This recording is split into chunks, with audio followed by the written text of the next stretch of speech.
1826 पानांचे पुरावे देऊनही शिंदेच्या मंत्र्यावर कारवाई होईना। तक्रारदाराने थेट ईडी कार्यालयासमोरच कापला केक। नमस्कार। शिंदे गटाचे मंत्री अब्दुल सत्तार यांच्या विरोधात 2 वर्षात 3दा तब्बल 1826 पानांचे पुरावे देऊन तक्रारी दाखल केल्या, मात्र तरीही ईडी कार्यालयाकडून कोणतीही कारवाई होत नसल्याने तक्रारदाराने चक्क ईडी कार्यालयासमोरच 2 वर्षाचा केक कापत तक्रार दिन साजरा केला आहे। तसेच आताही कारवाई न झाल्यास आता थेट न्यायालयात धाव घेणार असल्याचा इशारा तक्रारदाराने केला आहे। महेश शंकरपल्ली असे तक्रारदार यांचे नाव असून ते सिल्लोड येथील सामाजिक कार्यकर्ते आहेत। महेश शंकरपल्ली यांनी अब्दुल सत्तार यांच्यावर अनेक गंभीर आरोप केले आहेत। सत्तार यांनी आपल्या पदाचा वापर करत मोठ्या प्रमाणात भ्रष्टाचार केल्याचा आरोप सुद्धा त्यांनी केलाय।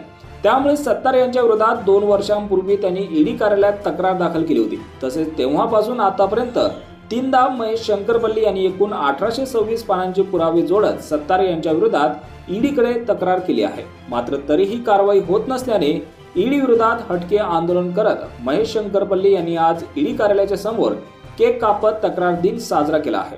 सोबतच महिन्याभरात कारवाई न झाल्यास थेट न्यायालयात धाव घेणार असल्याचा इशारा सामाजिक कार्यकर्ते महेश शंकरपल्ली यांनी दिला आहे।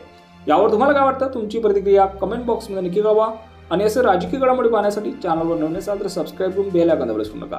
धन्यवाद।